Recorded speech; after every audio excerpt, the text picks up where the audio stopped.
I'm Jill, and I want to talk about when you were little and you were excited about Christmas and you got a few little presents at the bottom of your bed. I can remember it now. But today, there doesn't seem to be as much excitement because everything's computerized technology. I know times have to move on, but they're moving on a little bit too quick in my view for the children. I asked my grandson one day if he had a chance to go back for a few weeks to the 1950s.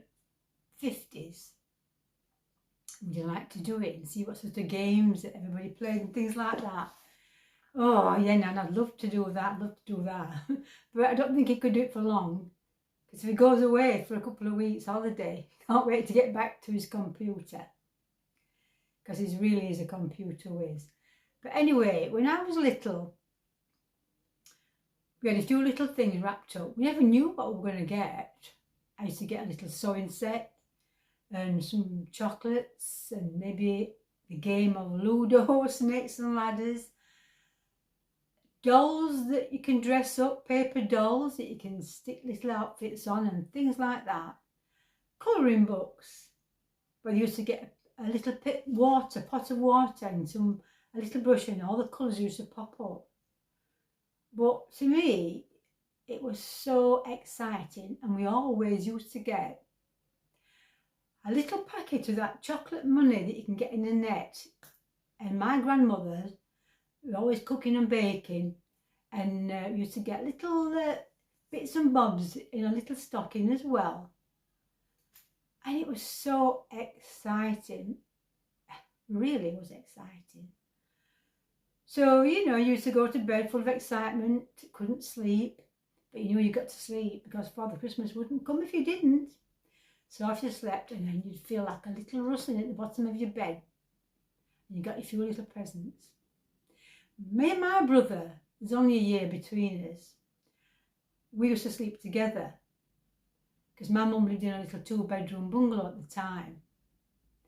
And we once had the luxury, I think it was a box of chocolates, and we stuffed ourselves with these chocolates like two greedy little kids, and were sick. Well, I was sick anyway. And if we were sick or anything, we used to blame each other for this and blame each other for that, because there was only like 13 months difference in our ages. I remember the exciting times that we had in those days. I remember my mum, when she went out with my dad, my mum was only about 5 foot, if that. I'm 5'4", which I'm lucky to be 5'4". My mum was only, I would say, just under 5 foot or 5 foot.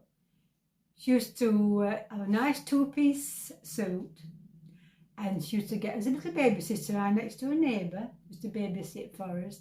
And off she'd go with my dad, and she'd wear these really high 3-inch or maybe higher heels, stiletto heels.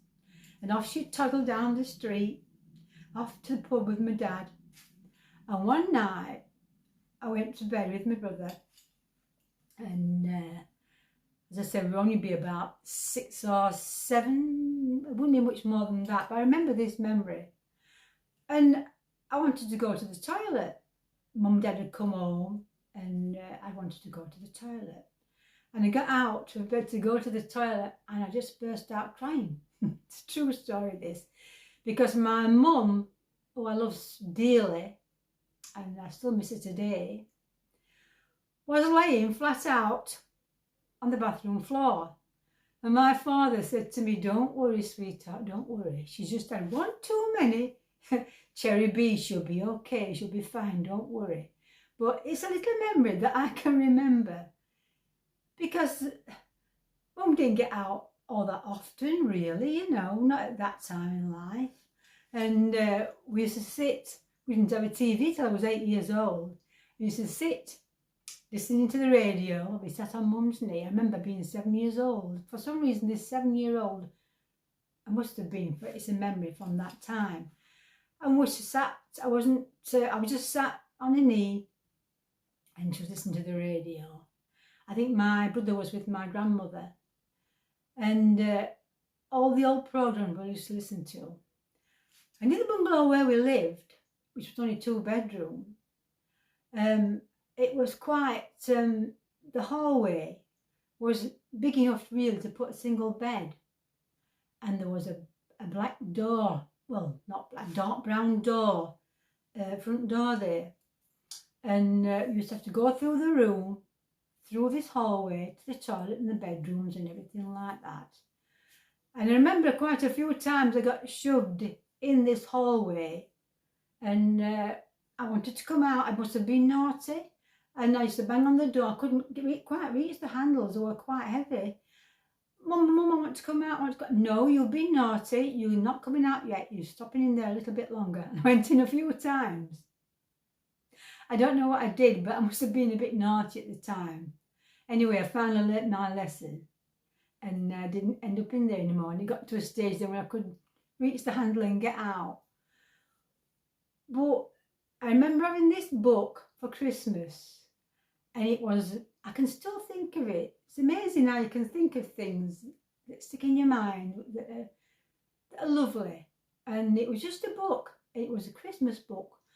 And on the front of the cover, it had a Father Christmas in a sleigh with the reindeers. And when you opened the book out, oh, it was a pop-up book, and everything popped up. It was magical to see the reindeers actually looked like they were coming to life.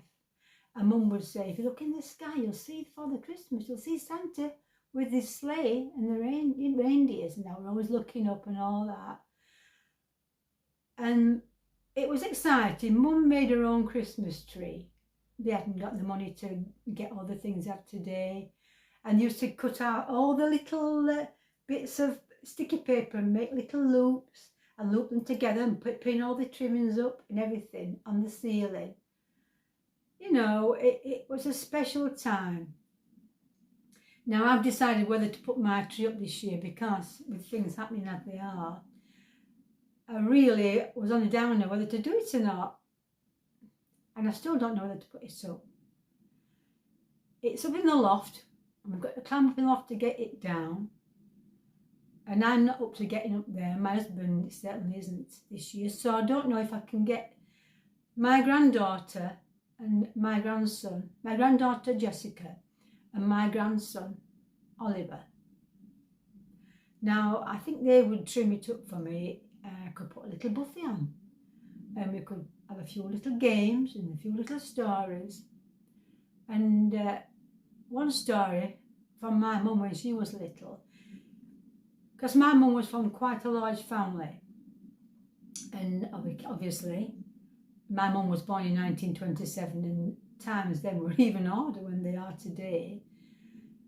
My granddad was a poorly man, but anyway, she was from a largish family, so she wanted this watch. And she told me this story that my grandmother saved and saved and saved to get her this watch, because by this time my mum would be about, I don't know, 15, probably starting work and things like that. And they used to get an apple and an orange and a new threepenny bit in the stocking.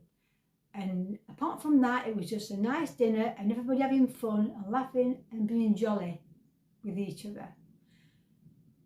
You know, not quite Dickens' day, but not far off. People just wore the hand-me-downs.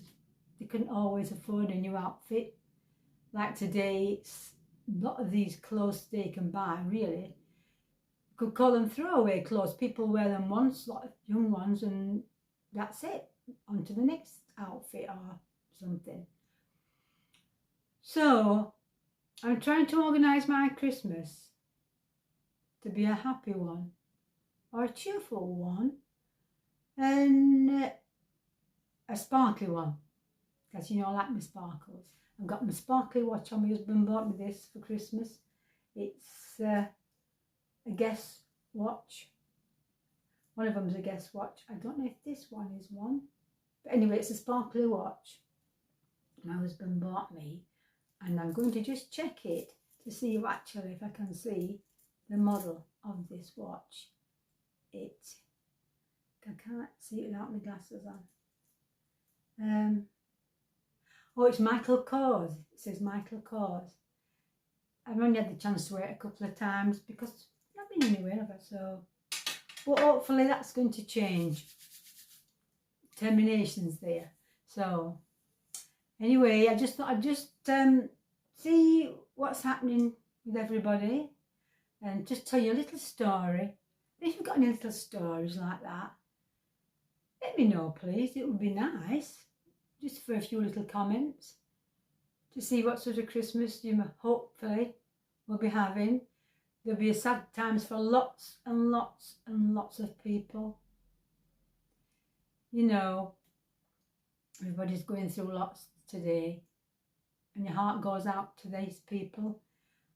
I wish I could cure the world, but I know it's impossible. So I just wanted to have a little chat with everybody, and like I say, keep safe and well, look after yourselves, and I'll talk to you all later. Bye everybody. Bye bye.